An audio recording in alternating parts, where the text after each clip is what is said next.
Refli Harun, kuasa hukum RRT, Roy Suryo, Rismond, dan Tiva, kembali melontarkan pernyataan bahwa terkait penersangkaan terhadap RRT, Roy Suryo, Rismond, dan Tiva, yang ia adalah kuasa hukumnya, sehingga ia tidak berani untuk memberikan komentar terhadap 5 orang di klaster 1 yang bukan ia wakili secara hukum.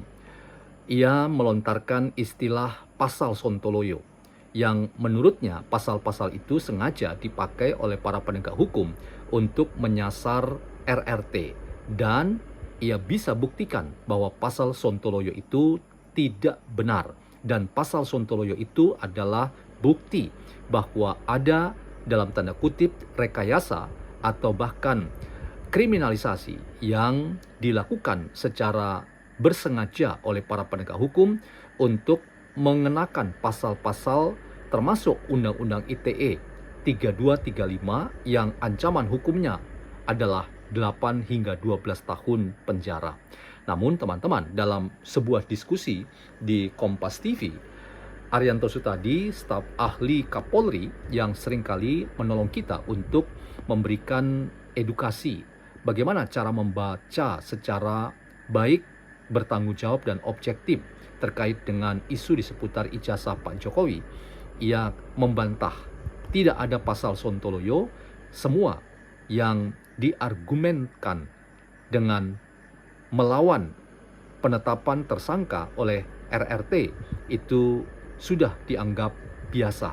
Karena itulah yang sering kali dilakukan oleh orang-orang yang menjadi tersangka, dan sebagai tersangka biasa mereka suka membalik logika dari para penegak hukum. Inilah teman-teman perdebatan yang menurut saya sangat menarik. Di satu sisi ada penegasan dari Refli Harun tentang pasal Sontoloyo, tetapi kita juga mendengar bahwa ada logika yang jauh lebih edukatif kalau kita mendengar apa yang disampaikan oleh Arianto Sutadi, bahwa tidak ada rekayasa apalagi penggunaan pasal Sontoloyo. Selamat datang teman-teman dalam channel YouTuber NKRI atau Simon John Official atau Meragukan Filsafat, sebuah channel yang secara sadar dibangun untuk turut mengedukasi ruang publik virtual Indonesia dengan menawarkan alternatif berpikir dari lensa pemikiran filsafat untuk membaca fenomena sosial, politik, kebudayaan dalam konteks Indonesia kontemporer, tanpa berpretensi untuk menggiring opini kita mempercayai pandangan-pandangan dalam channel ini. Sekali lagi terima kasih dari kami YouTuber NKRI untuk teman-teman yang terus setia mengikuti channel ini, dan jangan lewatkan ulasan-ulasan yang saya ingin sampaikan dalam rangka kita mencerdaskan hidup bersama kita, sehingga kita tidak menjadi orang yang kemudian menggunakan berbagai macam upaya dalam rangka membuat gaduh demokrasi kita dengan membiarkan politik penuh dendam, fitnah, dan kebencian itu seolah-olah menjadi pilihan terbaik kita. Kita lawan semuanya itu dengan kewarasan sosial, dan salah satu indikator dari kewarasan sosial itu adalah kita mampu menjaga wacana, agar wacana kita itu menjadi wacana yang edukatif, mencerahkan, kemudian santun dan berkeadaban.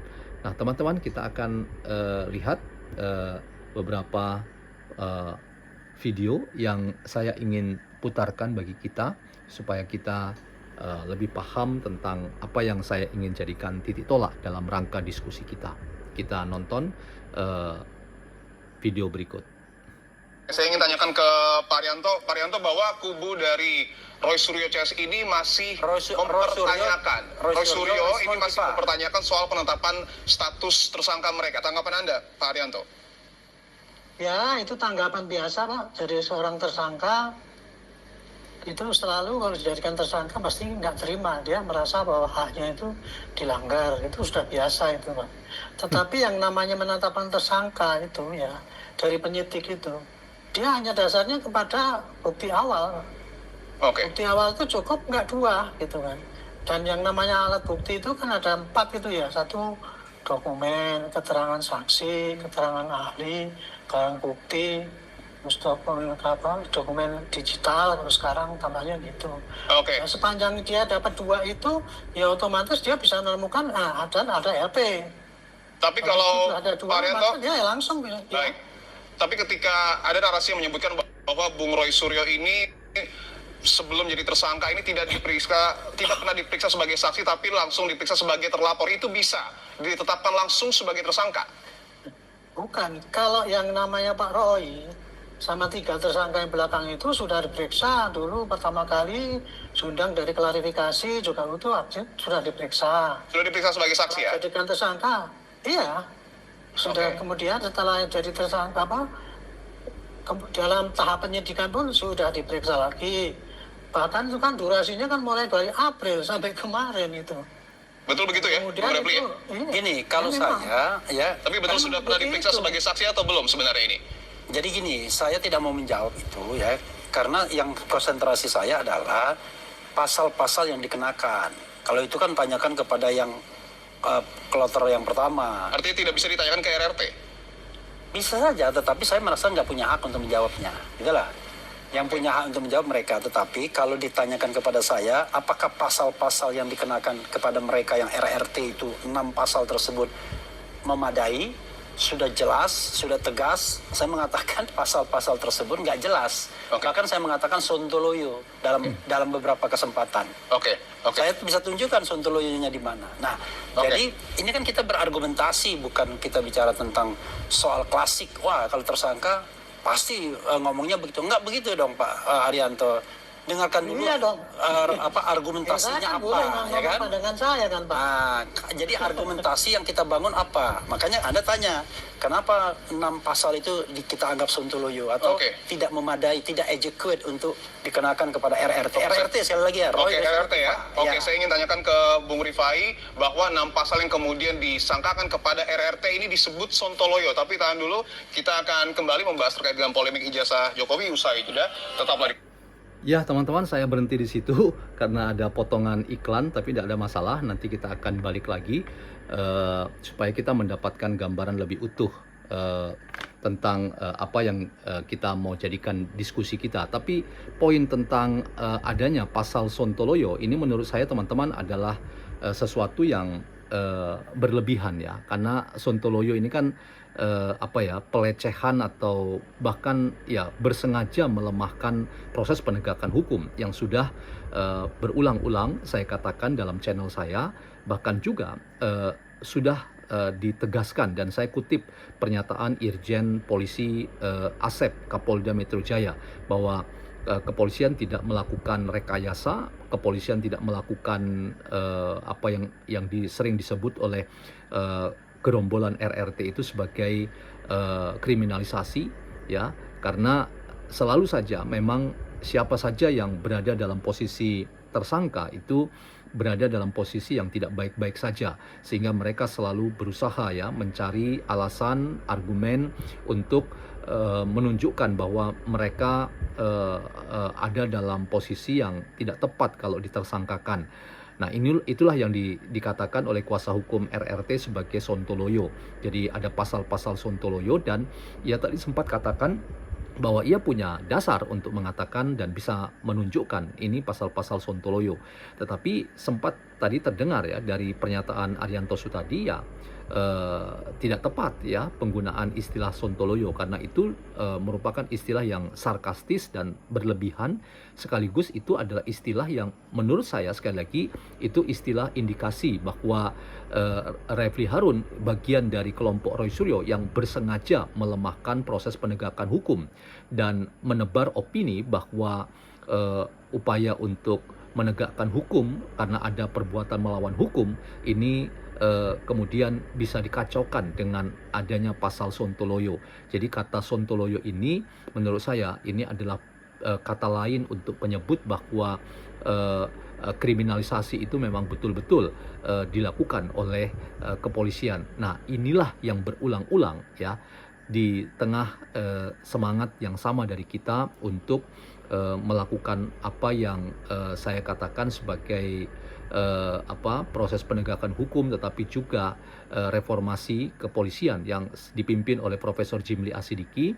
Kita tentu berharap banyak agar ada hasil-hasil yang signifikan bagi peningkatan kualitas dan kinerja dari kepolisian. Tetapi teman-teman, justru orang-orang yang saya sebut berada dalam gerbong pemburu ijazah Pak Jokowi yang dituding sebagai palsu, yaitu RRT termasuk kuasa hukumnya, misalnya Refli Harun, dan yang paling ngotot itu adalah Ahmad Kosinudin. Itu tergolong orang-orang yang seringkali justru tidak membuat kita tercerahkan dengan omongan mereka, tetapi justru kita mendapatkan kesan bahwa mereka sedang ingin tampil di sebuah forum, mendapat kesempatan mendapat panggung, tetapi juga mereka sedang mengacaukan cara berpikir kita membaca hukum yang ada di Indonesia kita, termasuk penggunaan kata sontoloyo.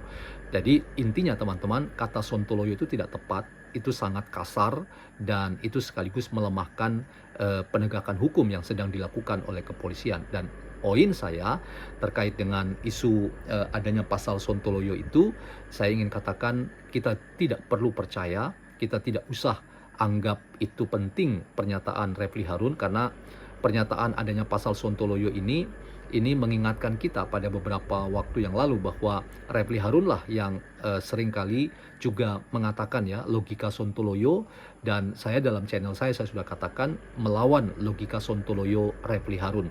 Dan Anda tahu Refli Harun ya sering disebut pakar hukum tata negara, dan ternyata saya baru tahu bahwa ia juga seorang pengacara, dan karena itu ia kemudian memilih sikap untuk berada bersama dengan RRT sebagai kuasa hukum mereka. Nah, terlepas dari itu teman-teman, apa yang dikatakan oleh Refli Harun menurut saya tidak tepat, 100% tidak tepat.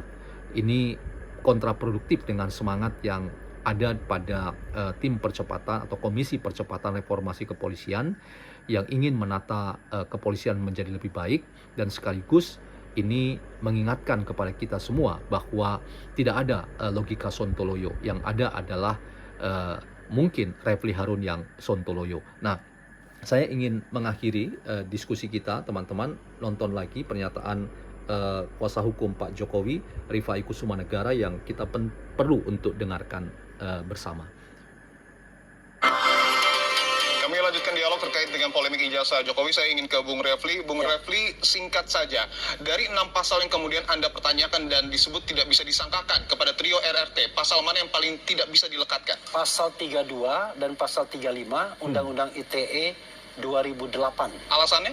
Alasannya karena contohnya misalnya Roy Suryo dianggap mengedit sebuah dokumen agar tampak otentik. Dari mana Roy Suryo ada Tifa kemudian Rismond mengedit dokumen agar otentik? Yang dikatakan sebaliknya bahwa dokumen itu palsu. 99,9% palsu. Lah, kok malah dituduh dia mengedit suatu dokumen yang palsu atau yang tidak beres jadi yang tampak otentik? Kan terbalik.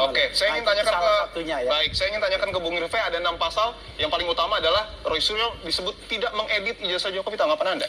Jadi pertama yang kami laporkan ini 5 pasal, bukan 6 pasal ya. Yaitu 310, 311, 27A, 32 dan 35. Sementara 310 dan 311 itu sebenarnya rujukannya ke 27A. Karena di 27A lah 2 pasal itu masuk karena ini spesifik dilakukan di sosial media ya. Lalu mengenai 32, 35 ini sebenarnya clear sekali sebagaimana pemirsa juga ketahui bahwa sejak Januari sampai April Bang Roy Suryo, Rismond khususnya ya, melakukan atraksi IT di sejumlah media, termasuk sosial media ya, di mana beliau menggunakan berbagai aplikasi ya, menguji seolah-olah ijazah digital dari Pak Jokowi dan menyatakan ijazah itu palsu. Nah, ini yang membuat khususnya Pak Jokowi merasa penasaran, kok bisa ijazah yang beliau dapatkan secara sah dari UGM setelah mengikuti 5 tahun kuliah, tahu-tahu dinyatakan ini menjadi palsu dengan sebuah aplikasi tertentu yang digunakan oleh mereka. Sehingga ini ingin didalami, kok bisa kemajuan teknologi mengubah sesuatu asli menjadi palsu. Ya, karena itu kita minta pihak penyidik untuk mendalami. kembali lagi ini kan persangkaan pelaporan di awal bahwasanya dalam penyidikan tidak terbukti itu kami juga tidak keberatan. Tapi nyatanya sampai dengan kemarin terakhir penetapan tersangka pasal ini hidup, bahkan dikuatkan juga oleh berbagai alat bukti termasuk juga sejumlah ahli, ya, ahli digital forensik, ahli IT, ya. Jadi sejauh ini mungkin dugaan kami bahwa memang ada penggunaan pengubahan pemotongan data lalu rekayasa IT itu terbukti adanya dalam konteks persangkaan, ya.